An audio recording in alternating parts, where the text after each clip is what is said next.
شروع اللہ کا نام لے کر جو بڑا مہربان نہایت رحم والا ہے۔ یاسین، قسم ہے قرآن کی جو حکمت سے بھرا ہوا ہے۔ اے محمد صلی اللہ علیہ وآلہ وسلم، بے شک تم پیغمبروں میں سے ہو، سیدھے رستے پر ہو۔ یہ قرآن غالب و مہربان کا نازل کیا ہوا ہے تاکہ تم ان لوگوں کو جن کے باپ دادا کو خبردار نہیں کیا گیا تھا خبردار کر دو کہ وہ غفلت میں پڑے ہوئے ہیں۔ ان میں سے اکثر پر اللہ کی بات پوری ہو چکی ہے، سو وہ ایمان نہیں لائیں گے۔ ہم نے ان کی گردنوں میں طوق ڈال رکھے ہیں اور وہ ٹھوڑیوں تک پھنسے ہوئے ہیں، تو ان کی گردنیں اکڑی ہوئی ہیں، اور ہم نے ان کے آگے بھی دیوار بنا دی اور ان کے پیچھے بھی، پھر ان پر پردہ ڈال دیا تو یہ دیکھ نہیں سکتے۔ اور تم ان کو خبردار کرو یا نہ کرو، ان کے لیے برابر ہے، یہ ایمان نہیں لائیں گے۔ تم تو صرف اس شخص کو خبردار کر سکتے ہو جو اس نصیحت یعنی قرآن کی پیروی کرے اور رحمان سے غائبانہ ڈرے، سو اس کو مغفرت اور بڑے ثواب کی بشارت سنا دو۔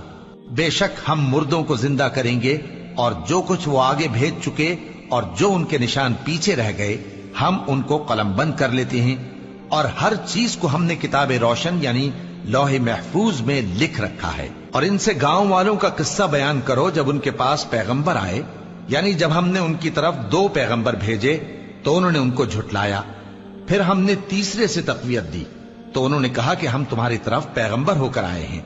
وہ بولے کہ تم اور کچھ نہیں مگر ہماری طرح کے آدمی ہو، اور رحمان نے کوئی چیز بھی نازل نہیں کی، تم محض جھوٹ بولتے ہو۔ انہوں نے کہا کہ ہمارا پروردگار جانتا ہے کہ ہم تمہاری طرف پیغام دے کر بھیجے گئے ہیں، اور ہمارے ذمے تو صاف صاف پیغام پہنچا دینا ہے اور بس۔ وہ بولے کہ ہم تم کو اپنے لیے منحوس سمجھتے ہیں، اگر تم باز نہ آؤ گے تو ہم تمہیں سنسار کر دیں گے اور تم کو ہم سے دکھ دینے والا عذاب پہنچے گا۔ انہوں نے کہا کہ تمہاری نحوست تمہارے ساتھ ہے، کیا اس لیے کہ تم کو نصیحت کی گئی؟ نہیں، بلکہ تم ایسے لوگ ہو جو حد سے تجاوز کر گئے ہو۔ اور شہر کے پرلے کنارے سے ایک آدمی دوڑتا ہوا آیا، کہنے لگا کہ اے میری قوم، پیغمبروں کے پیچھے چلو، ایسوں کے جو تم سے صلہ نہیں مانگتے اور وہ سیدھے رستے پر ہیں۔ اور میں کیوں اس ذات کی پرستش نہ کروں جس نے مجھے پیدا کیا اور اسی کی طرف تم کو لوٹ کر جانا ہے؟ کیا میں اس کو چھوڑ کر اوروں کو معبود بناؤں کہ اگر رحمان مجھے نقصان پہنچانا چاہے تو ان کی سفارش مجھے کچھ بھی فائدہ نہ دے سکے اور نہ وہ مجھے چھڑا ہی سکیں؟ تب تو میں کھلی گمراہی میں پڑ گیا۔ میں تو تمہارے پروردگار پر ایمان لایا ہوں، سو میری بات سن رکھو۔ حکم ہوا کہ بہشت میں داخل ہو جا۔ بولا کاش میری قوم کو پتا چل جائے کہ میرے رب نے مجھے بخش دیا اور مجھے عزت والوں میں شامل کیا، اور ہم نے اس کے بعد اس کی قوم پر کوئی لشکر نہیں اتارا اور نہ ہم اتارنے والے تھے۔ وہ تو صرف ایک چنگھاڑ تھی، سو وہ اس سے ناگہاں بجھ کر رہ گئے۔ بندوں پر افسوس کہ ان کے پاس جب کوئی پیغمبر آتا تو وہ اس سے تمسخر ضرور کرتے۔ کیا انہوں نے نہیں دیکھا کہ ہم نے ان سے پہلے بہت سے لوگوں کو ہلاک کر دیا تھا؟ اب وہ ان کی طرف لوٹ کر نہیں آئیں گے، اور سب کے سب ہمارے روبرو حاضر کیے جائیں گے۔ اور ایک نشانی ان کے لیے زمین مردہ ہے کہ ہم نے اس کو زندہ کیا اور اس میں سے اناج اگایا، پھر یہ اس میں سے کھاتے ہیں، اور اس میں کھجوروں اور انگوروں کے باغ پیدا کیے اور اس میں چشمے جاری کر دیے تاکہ یہ ان باغوں کے پھل کھائیں، اور ان کے ہاتھوں نے تو ان کو نہیں بنایا، تو پھر کیا یہ شکر نہیں کرتے؟ وہ ذات پاک ہے جس نے زمین کی نباتات کے اور خود ان کے اور جن چیزوں کی ان کو خبر نہیں سب کے جوڑے بنائے۔ اور ایک نشانی ان کے لیے رات ہے کہ اس پر سے ہم دن کو کھینچ لیتے ہیں تو اسی وقت ان پر اندھیرا چھا جاتا ہے، اور سورج اپنے مقرر رستے پر چلتا رہتا ہے۔ یہ اس غالب و دانا کا مقرر کیا ہوا اندازہ ہے۔ اور چاند کی بھی ہم نے منزلیں مقرر کر دی، یہاں تک کہ گھٹتے گھٹتے کھجور کی پرانی شاخ کی طرح ہو جاتا ہے۔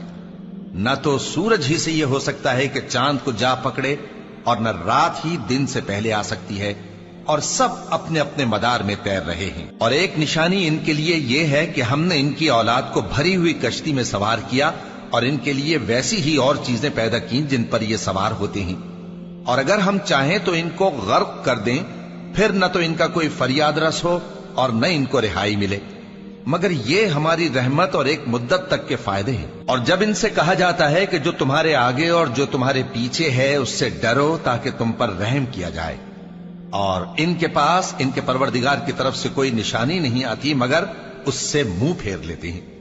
اور جب ان سے کہا جاتا ہے کہ جو رزق اللہ نے تم کو دیا ہے اس میں سے خرچ کرو، تو کافر مومنوں کے متعلق کہتے ہیں کہ بھلا ہم ان لوگوں کو کھانا کھلائیں جن کو اگر اللہ چاہتا تو خود کھلا دیتا، تم تو کھلی گمراہی میں ہو۔ اور کہتے ہیں اگر تم سچ کہتے ہو تو بتاؤ یہ وعدہ کب پورا ہوگا؟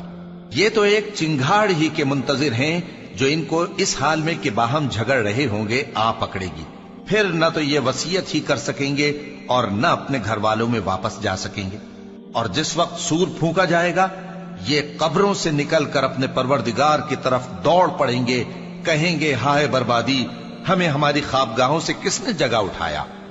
یہ وہی تو ہے جس کا رحمان نے وعدہ کیا تھا اور پیغمبروں نے سچ کہا تھا۔ وہ تو صرف ایک زور کی آواز ہوگی کہ سب کے سب ہمارے روبرو آ حاضر ہوں گے، پھر اس روز کسی شخص پر کچھ بھی ظلم نہیں کیا جائے گا اور تم کو بدلہ ویسا ہی ملے گا جیسے تم کام کرتے تھے۔ اہل جنت اس روز عیش و نشاط کے مشغلے میں خوش ہوں گے، وہ بھی اور ان کی بیویاں بھی سایوں میں تختوں پر تکیے لگائے بیٹھے ہوں گے، وہاں ان کے لیے میوے ہوں گے اور جو وہ منگوائیں گے ان کو ملے گا۔ ان کو پروردگار مہربان کی طرف سے سلام کہا جائے گا اور وہ فرمائے گا کہ گناہگارو تم آج الگ ہو جاؤ۔ اے آدم کی اولاد، کیا میں نے تم سے کہہ نہیں دیا تھا کہ شیطان کو نہ پوجنا، وہ تمہارا کھلا دشمن ہے، اور یہ کہ میری ہی عبادت کرنا یہی سیدھا رستہ ہے؟ اور اس نے تم میں سے بہت سی خلقت کو گمراہ کر دیا تھا، تو کیا تم سمجھتے نہیں تھے؟ یہی وہ جہنم ہے جس کے تمہیں دھمکی دی جاتی تھی، جو تم کفر کرتے رہے ہو اس کے بدلے آج اس میں داخل ہو جاؤ۔ آج ہم ان کے منہوں پر مہر لگا دیں گے اور جو کچھ یہ کرتے رہے تھے ان کے ہاتھ ہم سے بیان کر دیں گے اور ان کے پاؤں اس کی گواہی دیں گے، اور اگر ہم چاہیں تو ان کی آنکھوں کو مٹا کر اندھا کر دیں، پھر یہ رستے کو دوڑیں تو کہاں سے دیکھ سکیں گے؟ اور اگر ہم چاہیں تو ان کی جگہ پر ان کی صورتیں بدل دیں، پھر وہاں سے وہ نہ آگے جا سکیں اور نہ پیچھے لوٹ سکیں۔ اور جس کو ہم بڑی عمر دیتے ہیں تو اسے تخلیق میں اوندھا دیتے ہیں، یعنی اسے بچپن کی کمزوری والی حالت کی طرف لوٹا دیتے ہیں، تو کیا یہ سمجھتے نہیں؟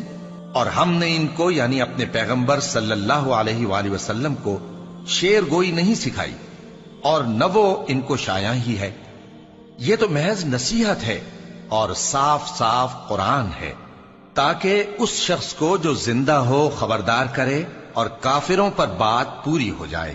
کیا انہوں نے نہیں دیکھا کہ جو چیزیں ہم نے اپنے ہاتھوں سے بنائیں ان میں سے ہم نے ان کے لیے مویشی پیدا کر دیے اور یہ ان کے مالک ہیں، اور ان کو ان کے قابو میں کر دیا تو کوئی تو ان میں سے ان کی سواری ہے اور کسی کو یہ کھاتے ہیں، اور ان میں ان کے لیے اور فائدے اور پینے کی چیزیں ہیں، تو کیا یہ شکر نہیں کرتے؟ اور انہوں نے اللہ کے سوا اور معبود بنا لیے ہیں کہ شاید ان سے ان کو مدد پہنچے، مگر وہ ان کی مدد کی ہرگز طاقت نہیں رکھتے، اور وہ ان کی فوج بنا کر حاضر کیے جائیں گے تو ان کی باتیں تمہیں غمناک نہ کر دیں۔ یہ جو کچھ چھپاتے اور جو کچھ ظاہر کرتے ہیں ہمیں سب معلوم ہے۔ کیا انسان نے نہیں دیکھا کہ ہم نے اس کو نطفے سے پیدا کیا، پھر وہ تڑاک پڑاک جھگڑنے لگا اور ہمارے بارے میں مثالیں بیان کرنے لگا اور اپنی پیدائش کو بھول گیا، کہنے لگا کہ جب ہڈیاں بوسیدہ ہو جائیں گی تو ان کو کون زندہ کرے گا؟ کہہ دو کہ ان کو وہ زندہ کرے گا جس نے ان کو پہلی بار پیدا کیا تھا، اور وہ ہر طرح کی تخلیق کو جانتا ہے، وہی جس نے تمہارے لیے سبز درخت سے آگ پیدا کی، پھر تم اس کی ٹہنیوں کو رگڑ کر ان سے آگ نکالتے ہو۔ بھلا جس نے آسمانوں اور زمین کو پیدا کیا، کیا وہ اس بات پر قادر نہیں کہ ان کو پھر ویسے ہی پیدا کر دے؟ کیوں نہیں؟ اور وہ تو سب کچھ پیدا کرنے والا کامل علم والا ہے۔ اس کی شان یہ ہے کہ جب وہ کسی چیز کا ارادہ کرتا ہے تو اس سے فرما دیتا ہے کہ ہو جا، تو وہ ہو جاتی ہے۔